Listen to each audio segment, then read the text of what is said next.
There's just 1 minute to showtime. The engines are on. The following program is brought to you in living color.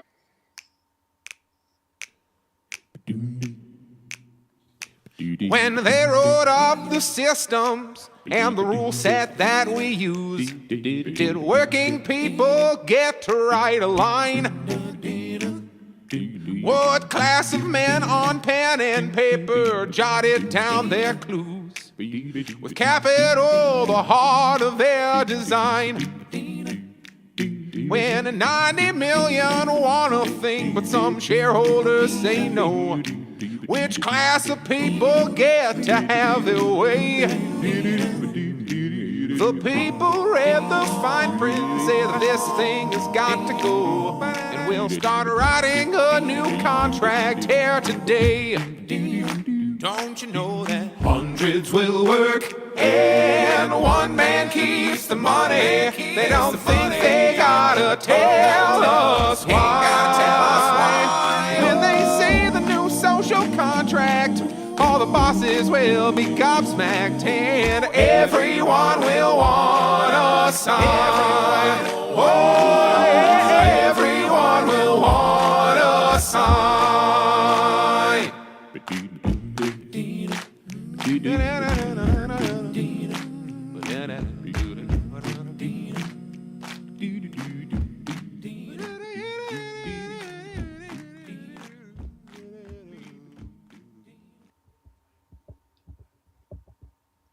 Oh. All right. All right, there we go. In your face, 3D. Hello, cousins. Welcome to the show. We have our own Mr. Mayor Jared back from his world travels. Hello, Mr. Mayor Jared. So glad to have you back, buddy. Happy to be back. Well, Yes. I'm happy to be here. I don't know if I'm happy about going to work later today. Well, yeah, I was wondering that actually if you were going to come home and it was like you're like super depressed to be back in. No, it's very much nice to be back in my own house. I just spent the last two plus weeks in a combination of China and Singapore. I was in Singapore because it's cheaper to fly there than to fly directly to China for some reason from the U.S. But it was very nice over there. But it was just long enough of a trip that I did miss home, and I'm happy to be home. If I seem weird today, it's because yesterday was my 36-hour Monday, an experience that I call Garfield's nightmare because you cross the international date line. So we landed at 9 a.m. Monday and we left at 9 a.m. Monday and had a 15-hour flight in between. So actually, well, it's 24 plus 50. Yeah, about 36-hour Monday. I did it. I nailed the rough timeline. But if I seem weird today, that's why. I did sleep. Yeah, that's good. That's like at least like you're starting to get back into. I mean, it's not like you're a first time traveler either. Like it's a big trip, but at least you like what to expect, and you kind of know how to get kind of going. I wondered if it was gonna feel like, like they used to do this a lot, like 80s movies where they'd show you like in a country version of like, oh, I'm leaving home, and it's like rainbows and bluebirds, and then they like hard cut to like in random inner city.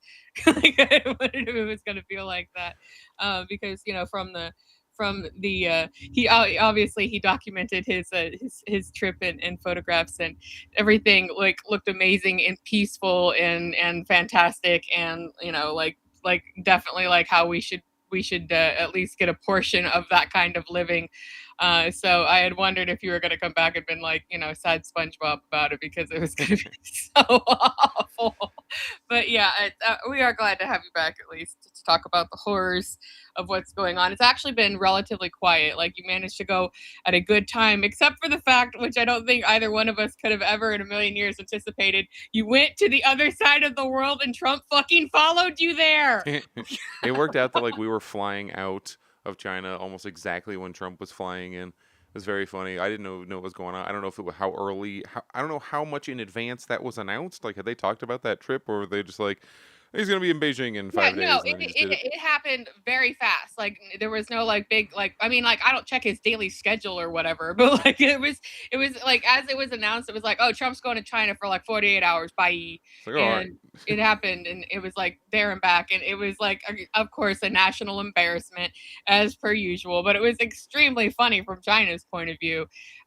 basically it just was like, there's really not a whole lot to talk about with that, because I mean, like, what happened, like you don't have to even know what happened to know what happened.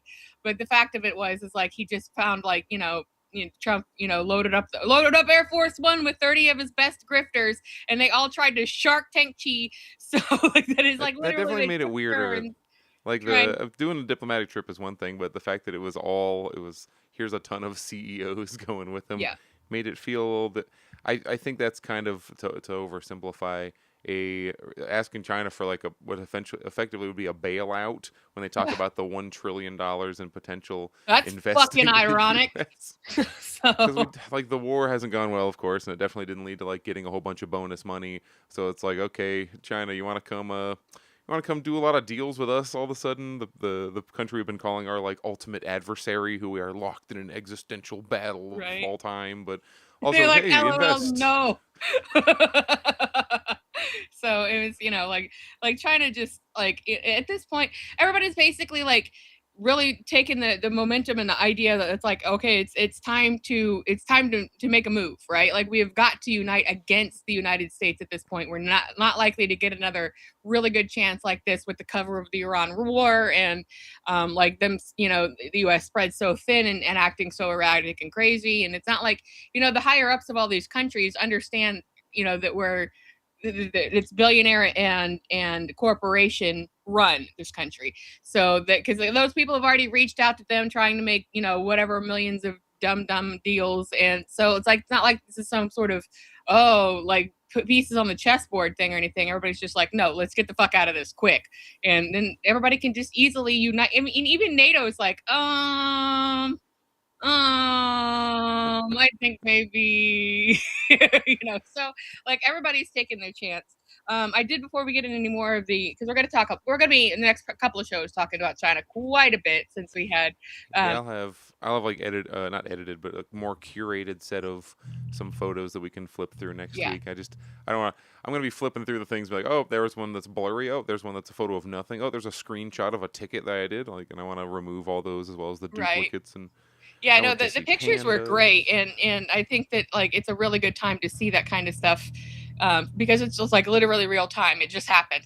So I do want to make. I have a quick story that I think is kind of fun. I've had a little bit of luck with this, so I'm gonna screen share something with you all real quick, Oh, and cool. so cross your fingies about this one. Yeah. Okay. Cool. So what I have here.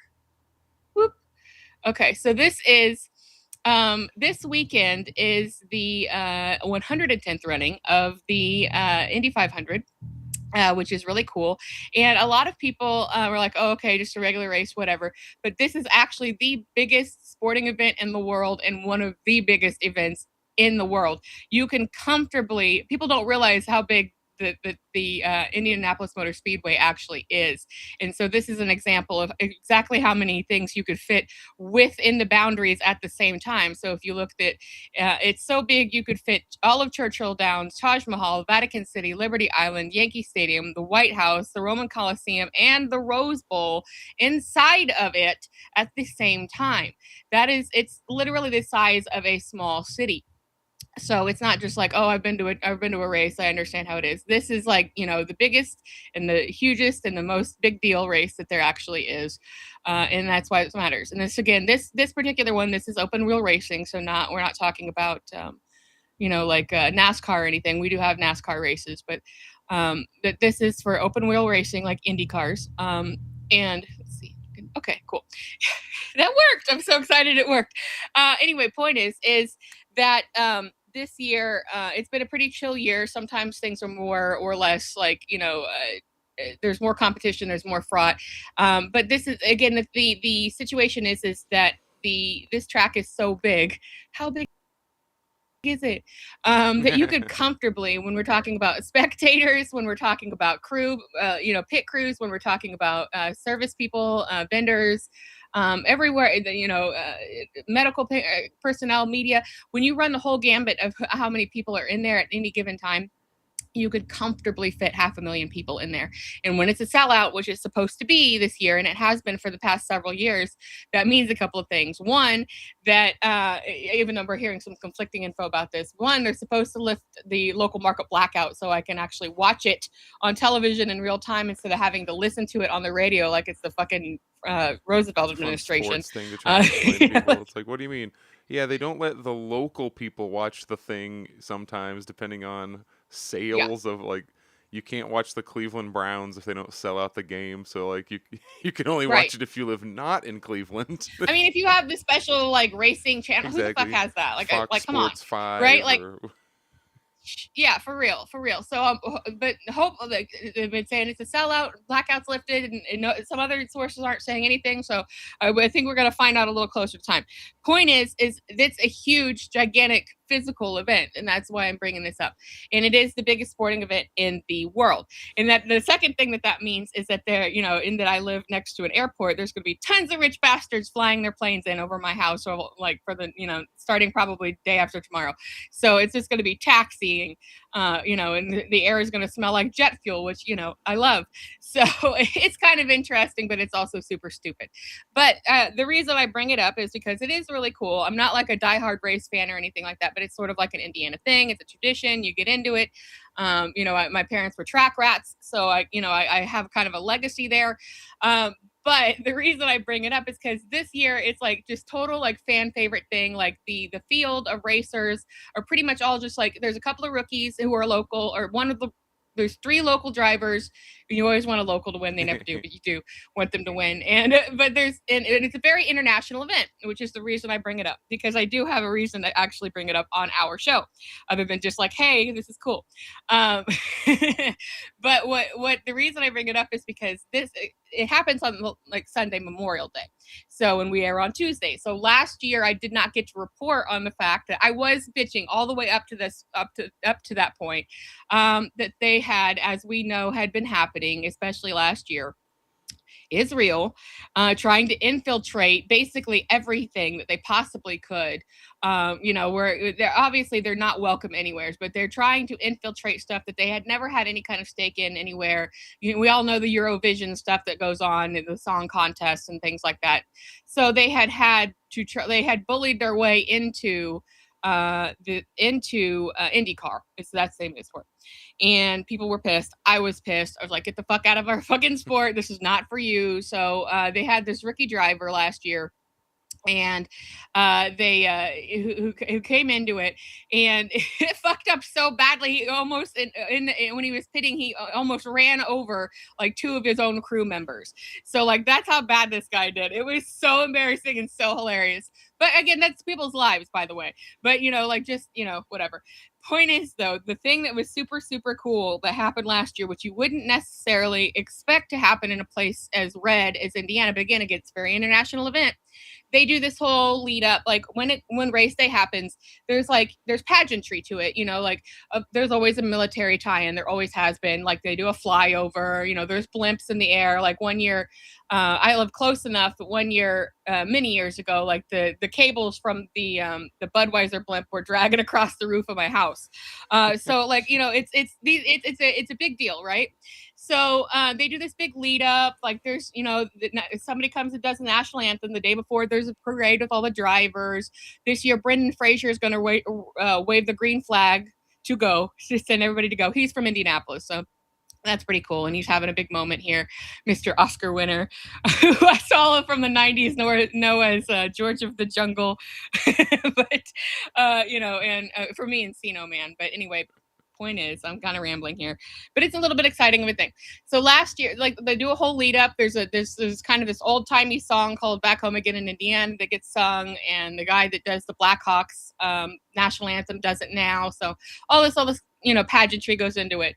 They used to release balloons. They don't anymore, thankfully. But what's really cool is they do this thing where they introduce all the drivers. Like, here's the driver, here's the number, here's the team, and everybody cry, yeah. Because sometimes some of the drivers are really big fan favorites. There's a guy out here who's real old. Usually they're retired. But at this point, there's a guy out here called Julio Castro Neves, and he is going for his 5th win. So, there's people that are fan favorites.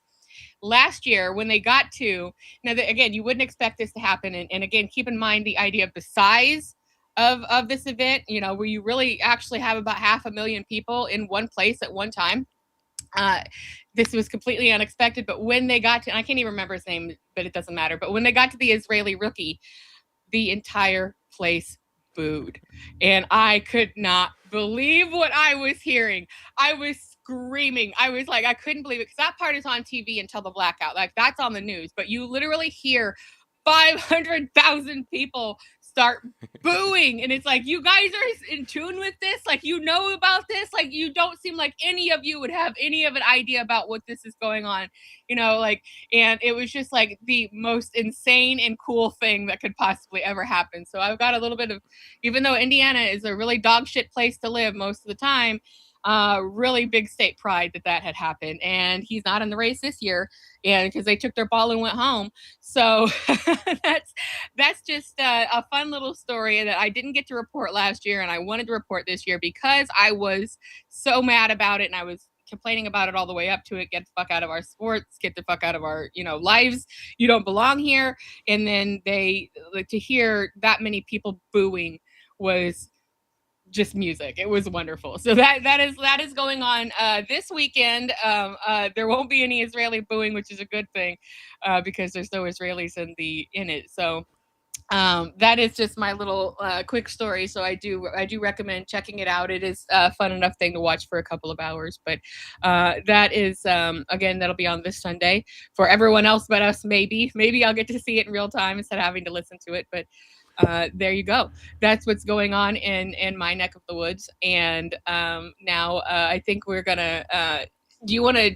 Where do you want to go? Talking about how a bunch of people in what would traditionally be considered an unexpected because we have this situation where if you're against what Israel is doing in the Middle East to all of its neighbors, that's been like, it's part of the right left false dichotomy that gets drawn. That's supposed to be in the quote blue, the quote left like zone, right? So it becomes, it's surprising that those people would be would boo would express themselves in that way.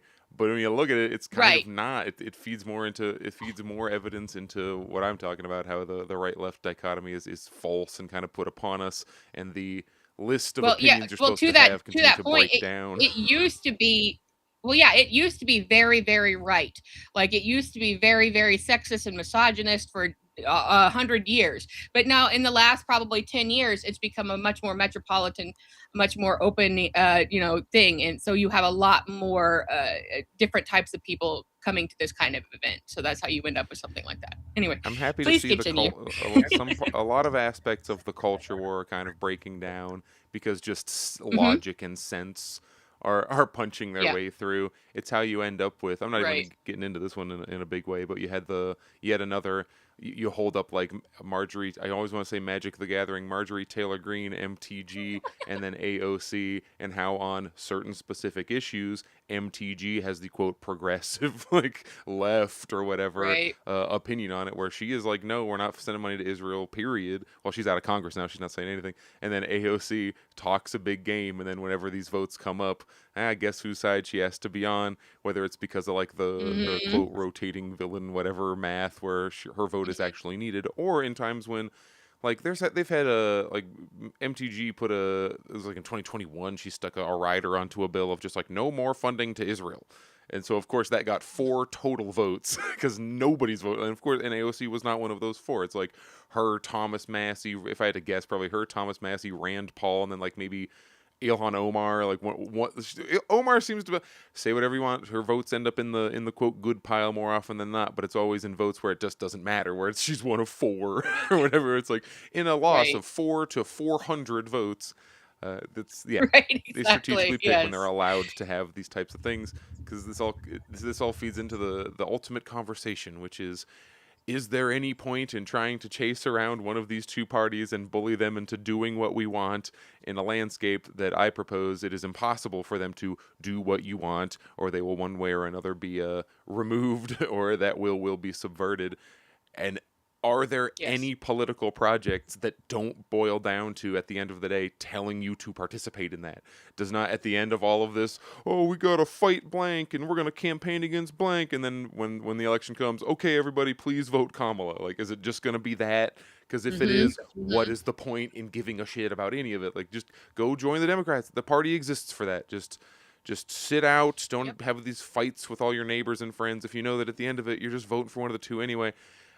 We continue to have the people who are supposed to be the farthest, the most extreme, ultra communists on the internet who, well, guess it's every 2 years or whatever. This election's coming up. I better buckle down here, like frickin' Black Red Guard is a funny example where he's supposed to be this extreme Maoist revolutionary who talks about openly like doing violence and all this, and then it's like, okay, everybody, this election, and just like yesterday, he's doing that shit again. Like, which election doesn't even matter. Like, gotta bend the knee. Yeah, no, it's horseshit. You can't listen to these people. And what do I always say? What's our catchphrase here? You can't serve cunt if you serve the empire. So these people who are $1 million podcasters talking about whatever, okay, let's do it. No, they do not have your best interest in heart. They have their bank account at heart. We'll see what how like I'll see how many of these we get through based on time, but. Yeah. Oh, what is it? Oh, yes, I can do a screen share computer. I have confidence in that. Please allow. Sorry, yeah, mine worked. Let's see. Let's go for it. It's added more stuff. Like every time I come to do this, either the interface has changed. Come back to us. Give me this. Oh, geez, is it this one? This one's doing three things now. We have yeah, I know things change here, and it's just like, what is life? Like what? I think we got that. Okay, cool. I have a couple examples of this. They happened to happen while I was out of the country, but I'm on my phone looking at them. I don't get like happy about this. It's just, oh look, the thing that I've received a massive amount of shit about being right about. I'm still right about it. I was correct when I say these things, because I'm told like, oh, I either get accused of being like secretly working for the other side, meaning I guess Republicans in this case, or some other kind, or like grifting. I'm like, where's the money? No, that's just what you get on the left, is you be relentlessly correct about things all the time. So we have the House vote on Iran war powers resolutions fails for third time. They've been having these votes, if you're paying attention. I'm not. Where every once in a while they do throw them through Congress where it's like, let's vote to stop the Iran war. And after like the first one didn't work, I'm like, okay, they're not going to do it. Clearly, I didn't think they were going to do it the first time, but I would love to be wrong. I would love, imagine the Democrats just storming through like, boom, we're taking out your money, we're going to end this war, and we're stopping the funding to Israel. Like, if they start doing good things, that'll shut me right up. That would be pretty amazing. Like, AOC comes through, freaking nationalizes a bunch of industries, dissolves, I don't know, some agencies that are. She's on the Newsom track. She's getting her, the marching orders from the top, saying, "All right, you're gonna." They called her the new Nancy Pelosi way back when I still was had hope for her, and I'm like, that's ridiculous. And then you're looking at her like, nah, here it is. They're right. Those people. Yeah. They were correct. No, it's there. The House voted for a third time against acting as a check on President Trump's military powers in Iran, because the structure is the Congress, the House of Representatives is supposed to control the money, like control when you can fund things. They have the power of the purse. You'll hear it thrown around. So the way they do it is they say we will end funding for the war, which would effectively end the war, and they could do that if they wanted to, I guess. If they wanted Thursday's vote on Democratic resolution to rein in Ms. Trump's authority was, oh no, 212 to 212 in this unfortunate turn of events. I can't believe it. They were so close. They were only one vote off. And I don't know if this CBS article will point this out or not, but one of those votes in this tie was one of the no votes to make sure it would not pass and keep it as a tie was one of the guys who presented the bill, the sponsor of the bill himself, because 4 Republicans voted for it, and that messed up the vote math. So like, oh shit, crap. What are we gonna do? Okay, I'll flip my vote. Okay, we got it. It's fine, everybody. It'll be a tie. Don't worry, it won't pass. We will continue funding. Magically, that happens every time with every vote. Magically. What are we here now? Oh yeah, what did this say? The measure as written would have directed the president to remove U.S. forces from... That's even more than I thought it was. That's why it definitely couldn't pass. Remove U.S. forces from hostilities within 30 days of the start of the war, which was February 28th. So that would have to be like March 28th. That'd be like a few days from now. Oh, wow. I didn't want to have to bring this resolution to the floor. I had hoped that the administration would have changed course after I introduced it. I think this is the guy who voted against it, and properly briefed the Congress and the country. Democratic Rep Josh Gottheimer, it doesn't even matter, Democrat number 95 of New Jersey, said during the floor debate on Wednesday, Gottheimer said he supported the Trump administration's crushing the Iranian regime. Like, this is our best guys. They're still like, we must crush the regime, but Right. All these are right, the good guys, Skeletor. right? This is the good guy party that all the mega triple communists are going to tell you to go vote for once every however many years. Oh, it's a special election. Go out and vote for this person. Most important election of your The war passed a lifetime. critical deadline May 1st under the War Powers Resolution of 1973, which says the president must remove armed forces from hostilities after 60 days if Congress has not authorized the war, which that hasn't. That got kind of canceled out by the George W. Bush one that I can't remember the name of. The continuing war powers resolution, whatever. But the president notified the Congress May 1st that hostilities with Iran had terminated because there had been no exchange of fire. We haven't shot at them in like a day, so the clock gets reset or whatever. They're going to do whatever they want, and the rules don't exist. The rules exist to make it seem like we're following some kind of procedure when really we're doing whatever you feel like, and then you tack the rules on as you go to try and legitimize what you are always going to do the whole time. Because this is only about corporations making money and politicians enriching themselves. I'm just skimming here to see if they actually mentioned that the guy had to vote against his own bill, because that should be like the whole article. Yeah, if you thought that these people had like anything that would like embarrass them or anything that they would be bothered by doing, no, definitely not. Rand Paul, Suzanne Collins, hilarious. Oh, I thought she was oh yeah, she's a senator, right. Because that's the other thing is if you'd be like, whoa, it was never gonna pass the Senate. It's like, yeah, I know something would have come in to stop it. Don't worry. Like, what? I know there's many different levers that can be pulled. She's out here like, I don't have dementia. I'm running again. But I don't have dementia. She's kind of old, isn't she? She's getting to that point. Yeah, she's old as shit, and then like that's kind of like, people are like, that's kind of Ken Klippenstein's thing. He's like, these people are so old, they're literally dying in their chairs. Here's another one, and she's like, I'm fine. Everything's old fine. People are great because since they're all just puppets anyway, they're a lot easier to influence. You just lie to them, just like turn their wheelchair. Hey, hit this button. Okay, like we know that our previous president was not actually signing his own documents because he was too messed up. And not that it even matters, but hey, if you want evidence that, that I'm not just full of shit when I say our president is fake, essentially, he's not the person controlling anything. He is simply the representative of finance capital that puts them into power. He is the president is the Ronald McDonald of the government. They let him vote and he signs things, but he doesn't even actually sign things. Like, it's even faker than I anticipated. All right, here's number 2. We're doing a wham bam here. What's another cool thing that the Democrats helped pass this week? We have this one that freaking nobody's talking about because it's too boring and it's a little bit more hidden as to what it is. House passes retail crime bill to create enforcement tools. There you go. That's the kind of the key of this, because what kind of enforcement tools are they creating in the federal government against organized theft? And the idea is that if you're doing like a mafia of robbing retail stores, this is supposed to stop you. The House passed the Combating Organized Retail Crime Act.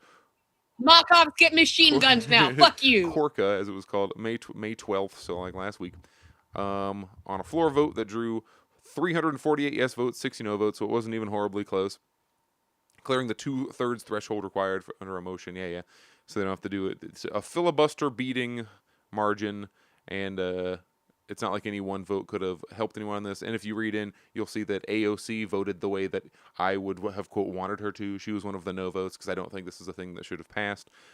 For consumers, the bill's backers argue it will help push back on price increases driven by retail losses. So I'm going to basically not read this entire article because it just talks about, it's like, we're going to stop people from stealing from stores. Not just people, it's supposed to be organized, like organized crime rings of resellers from American Eagle and blah blah. And it's like, okay, so what is the super important stuff? What is the point of this? Because they get to talk about bipartisanship, and here's people who voted against it, and it's a lot of the squad, like Maxine Waters is in there, and then a couple, like one Republican, Keith Self. I don't know who any of these people are, but okay, why do I care about this? Tonight, after by the way, this Max Burns guy, not super familiar with him, but his his credits include like The Hill and Rolling Stone, and he's on like Sirius. He's like a quote mainstream guy. This isn't one of my schizos I'm pulling out of a hole somewhere. This is a mainstream-ish reporter. Tonight, after a year of screaming about holding ICE accountable, 144 House Democrats joined 203 Republicans to pass Corca, a bill that grants DHS and ICE sweeping new power to collect American citizens. Remember, enforcement tools. They were talking about creating enforcement tools. What are the enforcement tools that were created? They just can make a database on you now, which they were probably already doing, but now it's explicitly legal, and just track you and share information. Now American Eagle can turn you in to ICE.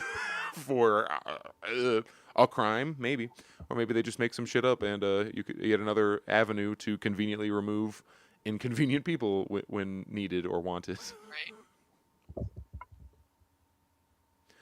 Citizens caught in Corca's National Intelligence Hub don't even need to be charged with a crime. Retail companies can now be compelled to hand over to ICE the personal and surveillance data on anyone they merely suspect of retail theft. So it's not like post-conviction they'll use this in a case against you. They can just go, oh, we know this guy shops at Target.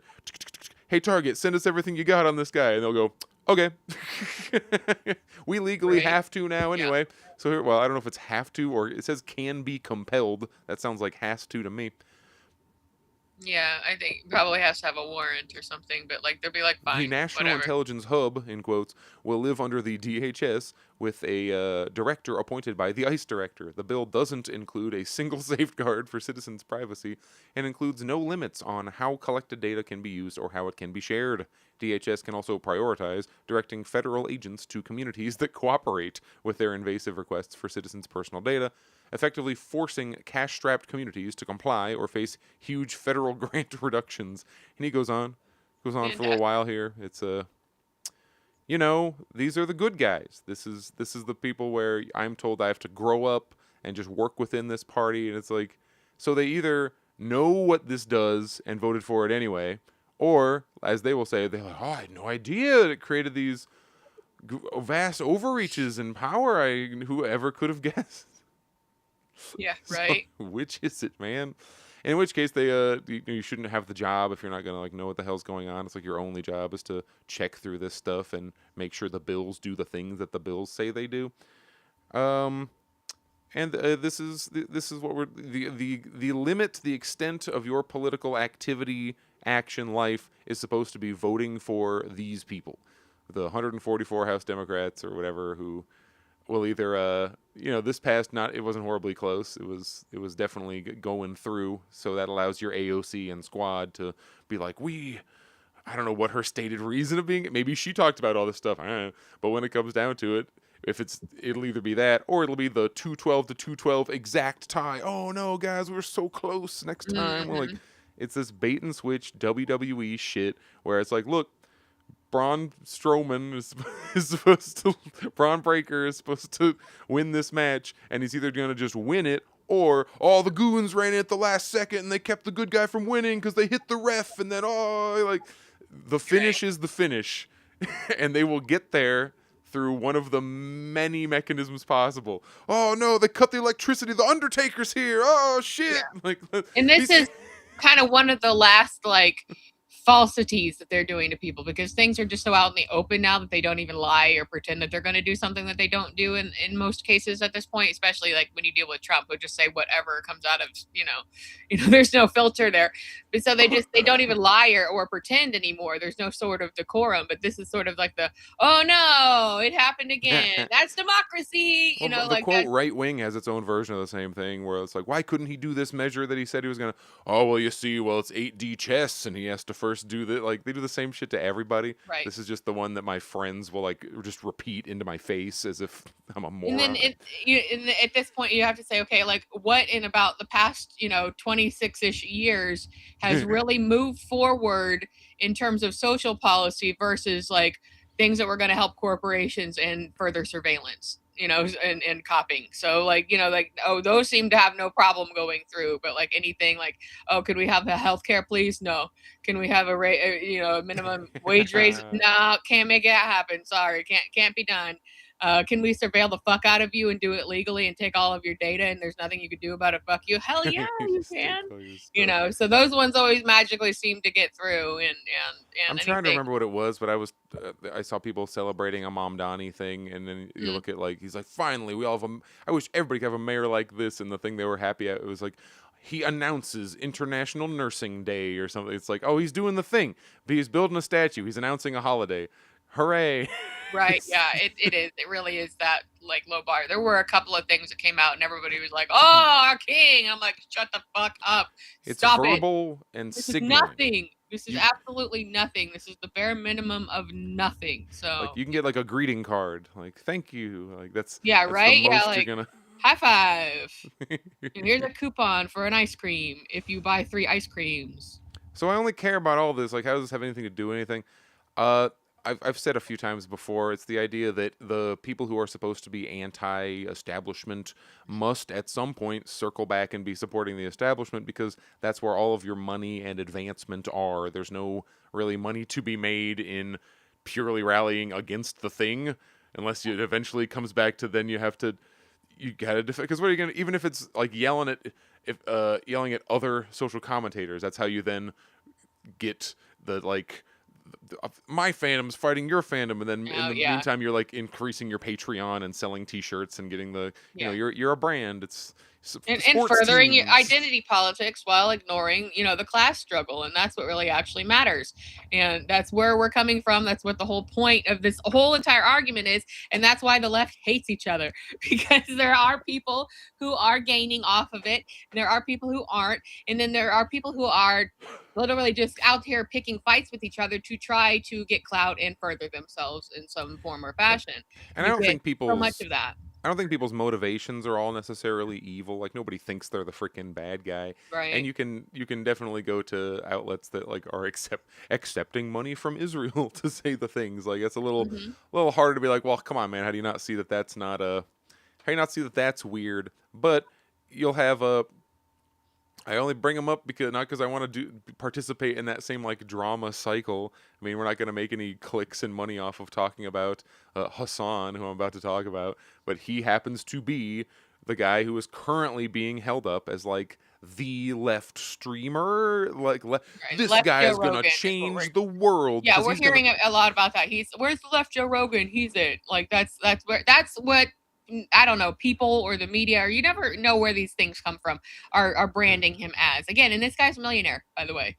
So well, it's the fact that he gets like he's portrayed as this like this grassroots. He's just a streamer, just some guy who happens to talk. He's the socialism explainer. We've been waiting for him to descend from the heavens, the perfect Jesus Christ of socialism, to say the right words in the right sequence that changes America or whatever. Like this like idealist nonsense.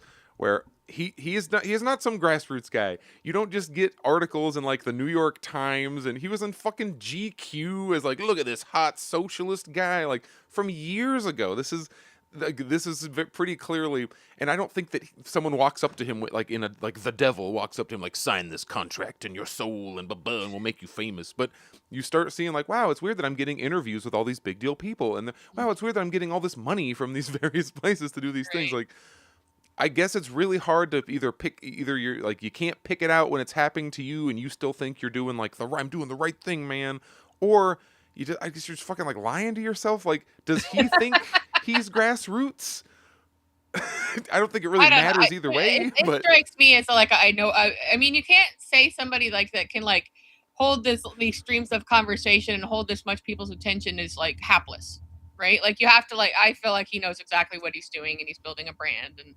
Then that's like just like he's on the. It's weird he's getting interviews with these people. And Ben Shapiro's, it's the exact same MO. And you might even be in a situation where these people don't even believe what they're saying. They're just using it as a way to make money and celebrity for themselves. Like it's a very dubious game to be in here with this. So. But he's been going back and forth through various things. And he's now in one of his. It's like the moon; it waxes, it wanes. He's in a defending the empire phase currently, because because we're about to have our Democrat election cycle, and he needs to get on. I don't know, meet the press. I don't know what the freaking things you try to get on are now, but he needs to get on his mainstream outlets and get his interviews, and the important candidates needs to come on his show so he can increase his brand and make that's his living. That's I Yeah, can't and like fault him for this that. could also be like laying the groundwork for a future political career. You know, like You are this is. oh man, I see what you mean.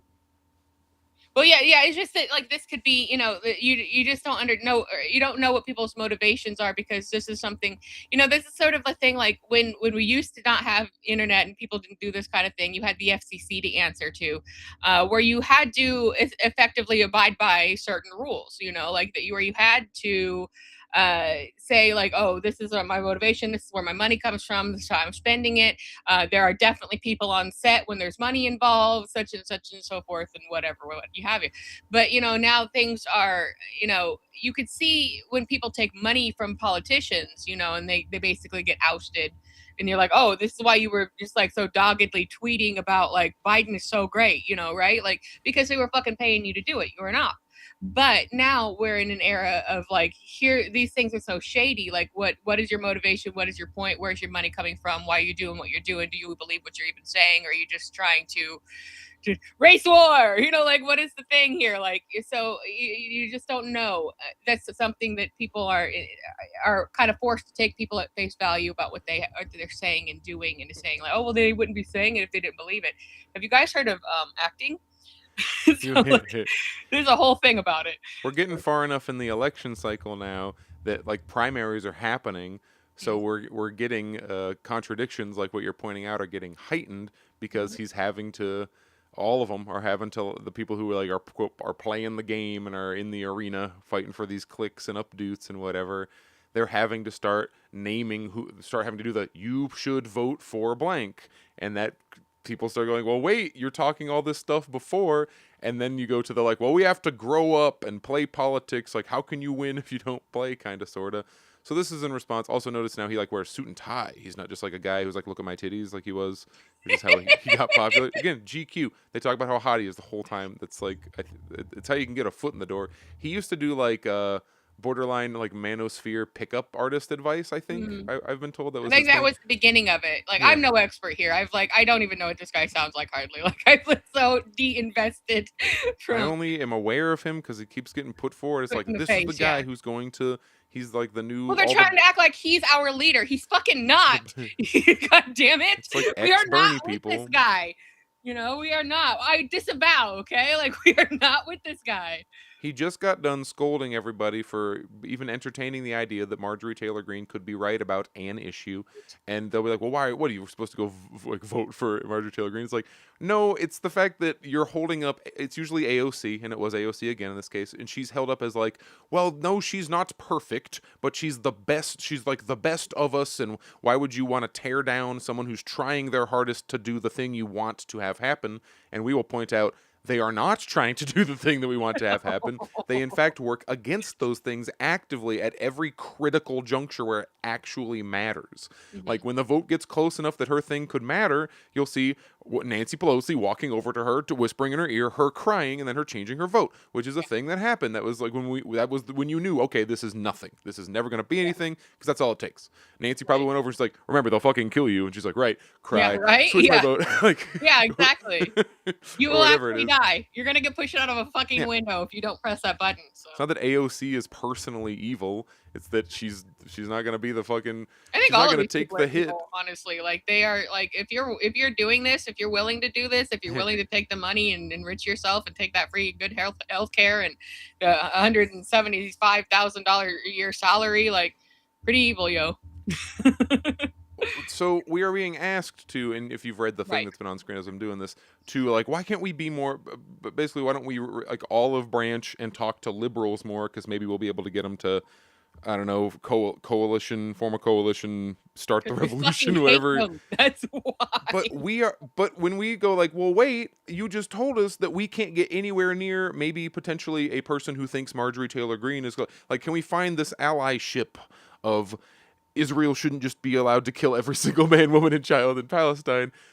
Why can't we like start there, like form a red line, like this is the bare minimum, everybody, and then begin to build something off? No. Now you're a right-wing ultra-Nazi secret Hitler who's trying to Like that kind of quote reach across the aisle, like extend an olive branch, whatever. That is always unacceptable, even to people like me, like regular ass Marxist-Leninist communists who have built their like opinions, whatever traditions on like over 100 years of provenly successful combat against the only force that has ever beaten the capitalist financial class. You know, the USSR, Vietnam, Cuba, China, various other nations. The only one that's ever actually worked.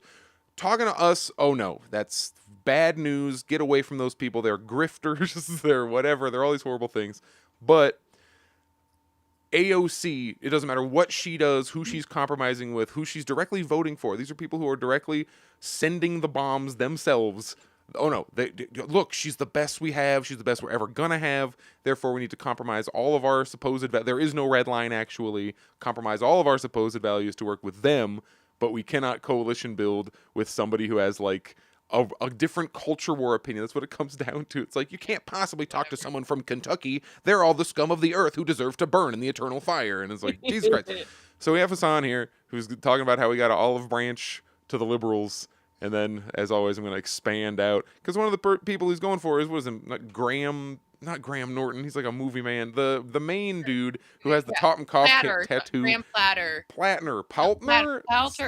Fuck it, who cares? The guy in Maine, who's the guy in Maine with the Nazi tattoos. Who's the current literal Nazi, ex-war criminal who's like part of like Abu Ghraib style shit, killed people in the wars. Now he does these like tearful things where he's like, I was so sad I had to kill people in the war. Right? Like, oh. Well, damn, man, does that mean you're ultra fighting against? That's the thing. Graham could if he came out and was like, if he was a full-on fuck commie and like leveraged that to be like, look, I was tricked by the military-industrial complex. Now we have to do this. No, he's just like a boring Democrat who has boring Democrat. He's another John Fetterman, I guess. You're gonna get in there.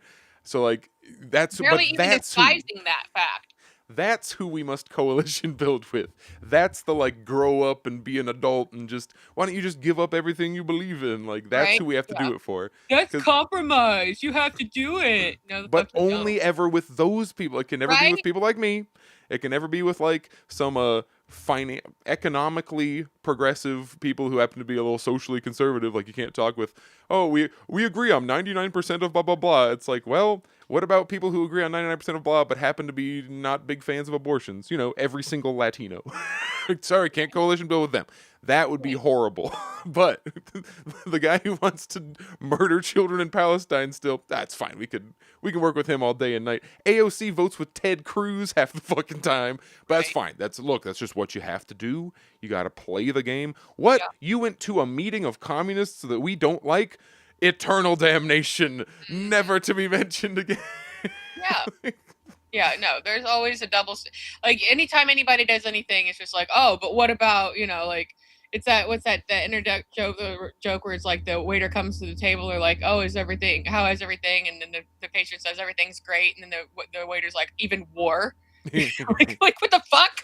Like, so this is all just meant to be a big, distraction parade, no matter who is doing it, especially for the people who are earning money off of it. We point out here that Hassan is asking, he's just becoming we got the meme here where he's selling us the Democratic Party once again, and they mention the Totenkopf tattoo because that's one of the guys he's endorsed, along with a XY billionaire in California who we're supposed to vote for now because he's a Democrat. The DSA is endorsing him. He made all his money on private prisons, but no, that's who you're supposed to vote for. And that's the thing. Like, this is what you get with, these people that they'll be like, one day they'll be like, we can't compromise. This is horse shit. Everything's wrong. We need basic stuff. We need to do this. And the next day they're like, have you heard about this Democrat friend of mine? Like, let me tell you, like, it literally is that back and forth. You have to circle back to the establishment. Yeah, it is so wishy-washy, and it's just like, it's almost like, like when you have somebody like just for an example, a quick example is like, okay, like, well, the state doesn't allow cannabis in any form. Well, that's because the cannabis lobby, they're waiting for a better deal, like before they agree and say that they're going to do it. Like they do, like obviously they haven't gotten the deal they want for that kind of thing. And you're dealing with the same mentality with the podcasters, the people in people's faces, where they're just like, I might entertain the idea of endorsing your candidate, but what's in it for me? And because yesterday I said, I will kill all of you guys myself. It's on fucking site, like entertainment purposes only. But but the point being is like, like they will, and then they'll up the ante, be like, I would never, never, never. And then like the next day they're like, have you guys heard about Graham? So like, that's really where we end up. It's all horseshit. It's all smoke and mirrors. You can't believe anybody who's doing any, and it's like, it's not necessarily that I feel like you can't get paid for this kind of stuff, but it's like whoever is paying you to say these things or are giving you money because they endorse what you are saying. You eventually have to do the thing. If you're getting paid by the vague liberal institutions that are the Democratic sphere of influence, eventually or you must come endorse our candidates. With the money. Yeah, if it's it's easier if you for are us getting to see. paid to sell, like, yeah, it could be anything. It'd be like if you're like, if the people who make refrigerators are giving you money, you have to be like, yay, refrigerators at some point. You're like, so it's literally anything. You look at Ben Shapiro's, and it's just really easy for us to see it with people like Ben. Not because he's that much more obvious with it. It's just you don't have these like weird roadblocks in your head of wanting to like him, and that's where with Hassan, because he says things that are he has sound bites where I'm just like, fuck yeah, man, like I agree with that sound bites. So you become inclined like, oh come on, give him a break. Like let's give him every single bit of so much benefit of the doubt, even when he's doing shit like this. And what is his response to this? Because he sees this, and what do we got? Oh, Bill, grow up. You're not doing a revolution, so therefore, like, build the vanguard, King. I will be there when you do. And it's like, Hassan, you're a multi-millionaire. Start a party. Go do anything. Like, you could do basically anything this moment. But the second you do, those GQ interviews are going away. You're not getting on fucking USA Today. 60 Minutes isn't going to talk to you or whoever. Like, all this positive / and they're like, it isn't even positive coverage.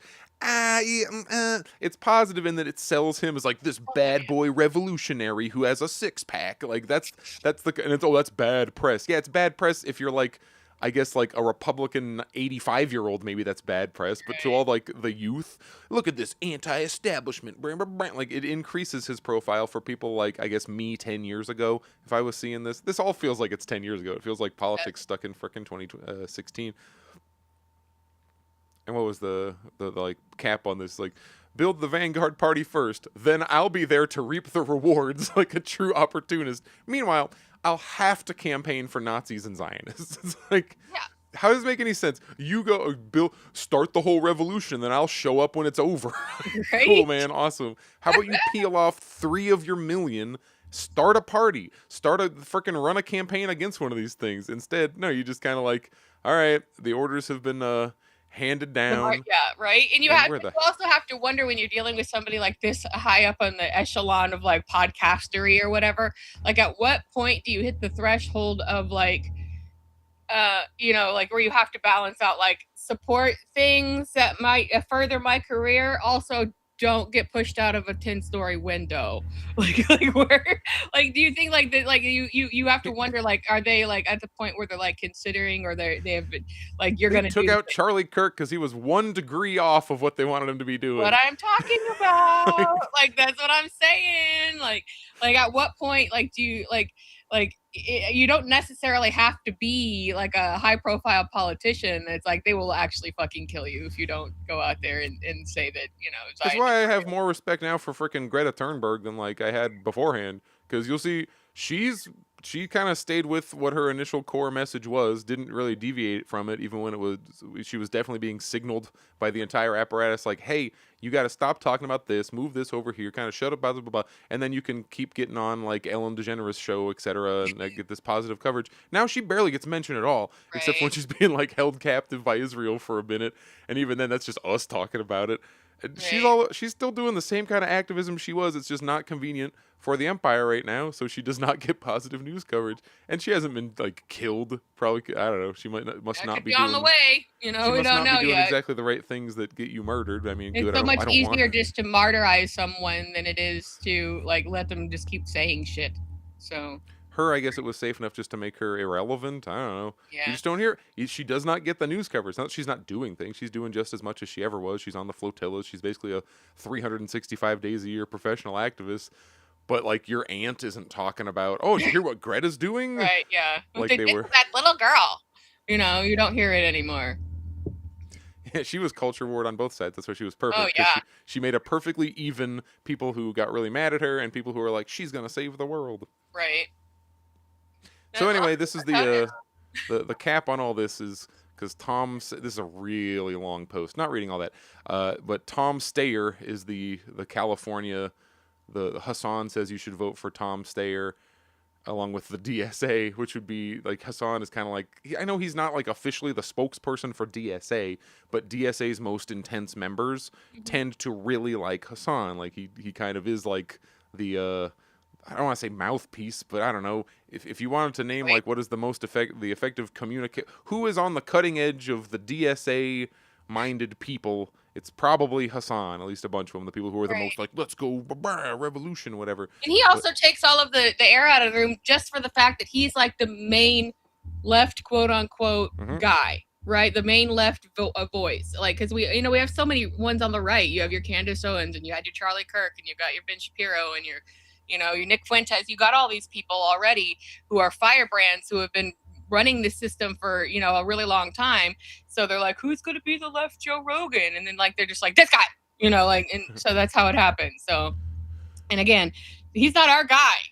Like this is not. And I think you will find like wherever your podcast taste or your commenter taste is, you will, if you're following left materials, you'll find out nobody's for this. Like nobody's like no. But the DSA, they're all like hell yeah, this guy. So.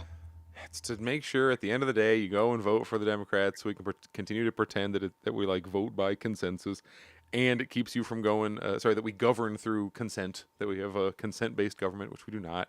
The frickin' nobody votes for these people, even the ones that win. And to make sure you if you're like, what can I do to effect democratic change in the system? Well, I voted. Gee shucks, it didn't work out this time. I guess I'll do it again. It keeps you from ever going further, from ever reading these boring ass books. And to undergoing the like 5-ish year process of re-educating yourself on like what system do I live in, how does it actually function, and how does it produce these results?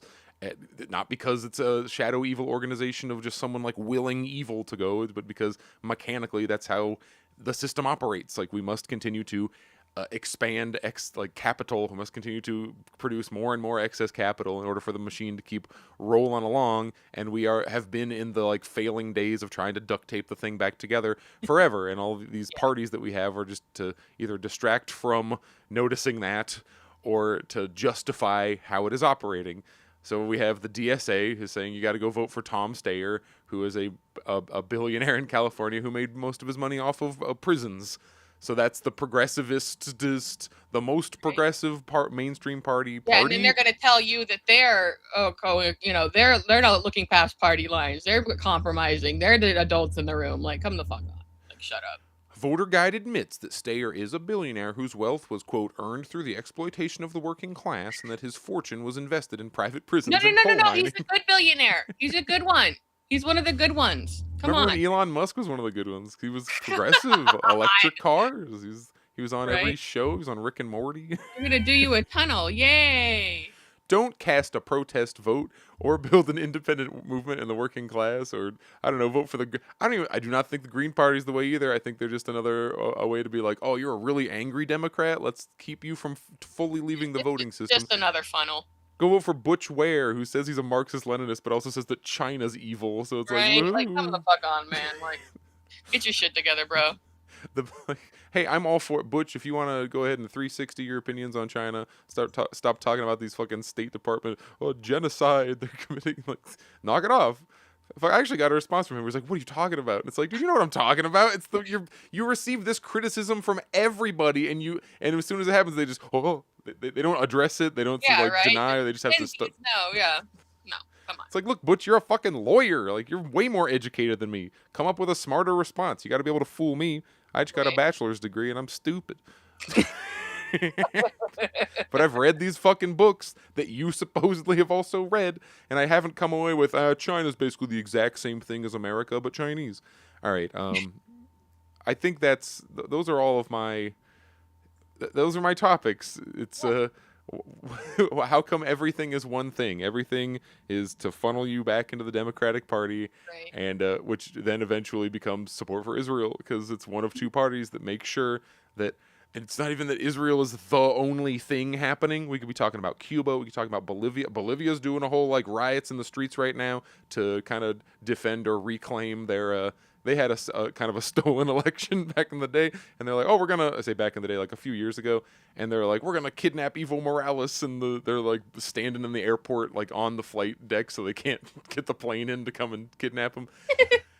We could talk about how Venezuela, they're like she's making deals. They're freaking extraditing Alex Saab, whose crime was getting food to Venezuelans, and Yeah. but it all comes down to the thing that is represented by continual funding to Israel. Why are we doing Israel? Well, because we have to keep the Middle East effed up. Why do we have to keep them effed up? Well, because you see our whole finance control economy, and then you eventually get into like a materialist outlook of it isn't actually good evil. It's not The Stand by Stephen King. Yeah. Right. There are material interests that are currently being the material interests of a tiny elite financial banker class, exemplified by the Epstein Island people, are the prevailing interests. They are the only people whose interests are currently being pursued by NATO countries, the United States especially.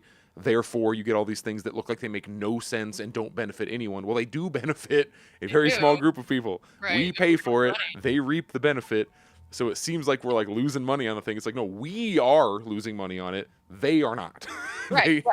Yeah. That's the whole thing, and that's why, like you say, Israel is the hot button issue in all of this. It's like, what does it keep going back to that? Because that's the main thing. But yeah, that's where we are. I mean, because it has been kind of quiet the last couple of weeks about what's going on. It's just a little bit of bureaucratic back and forth and this kind of nonsense. No big this and that happening.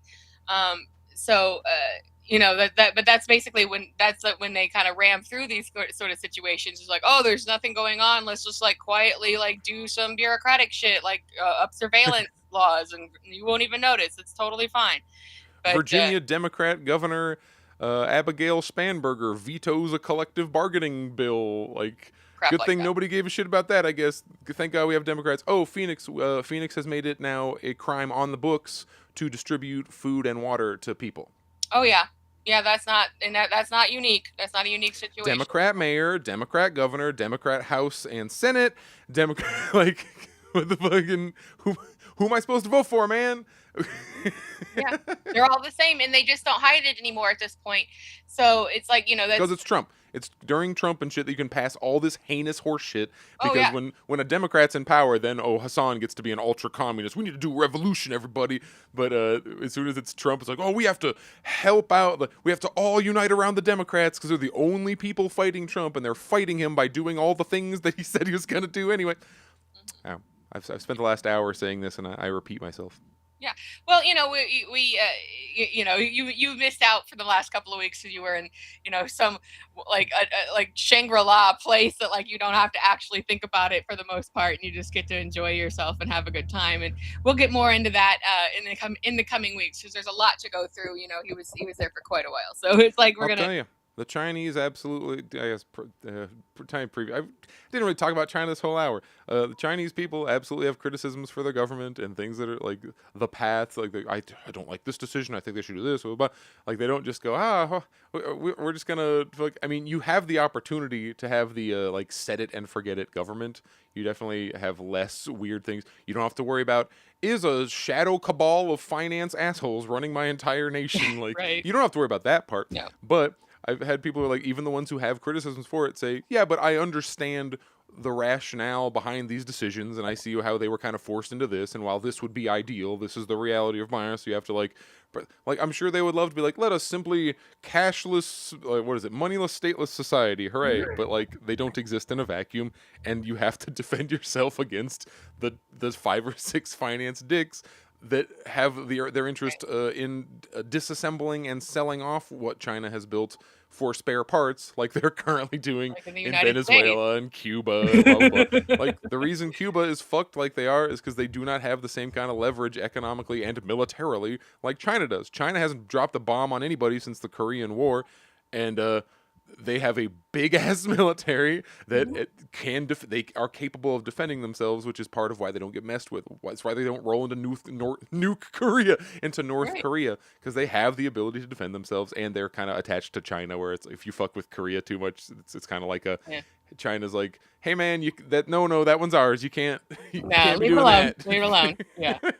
Yeah, but it's part of a much bigger conversation that we'll be able to roll out to you a little bit, in the coming weeks. But it was a lot of fun to have our own Mr. Mayor Jared back from abroad. So we're glad that we were able to have him back and have these conversations. So if you want to check out our past episodes, you can on our YouTube and our Rumble channels. And like, subscribe, follow, do all that. We're very much shadow banned in a lot of places. Like, we are definitely not hitting the algos in the right way. So but if you can reach us on socials, we're basically everywhere. So thank you. We should do an experiment where for like 2 weeks, we have to tell everybody ahead what we're doing. We just start like doing normal, like start endorsing Democrat candidates, speaking positive. Right? Then suddenly our views start going up. Yeah, right. We down. start getting follows and yeah, exactly. Our viewerships. Yeah. We'll see about that one. We tricked you, haha. Now that we have your attention, so thank you for hanging out with us, and we appreciate you. And again, if you could find us on social, send us some of your thoughts or follow in that, and we will be back with you next week with whatever fresh hell is going on and some cool China picks, and we'll all have a cool China picks. That is a promise. Yeah, we'll have a good fun time. Yeah, he's barely back home, so like once these things kind of get, we can kind of walk through these a little more in some real time going on here soon. So thanks for being with us, and we will see you next week, friendos. So have a good week, take care, and don't let the bastards get you down.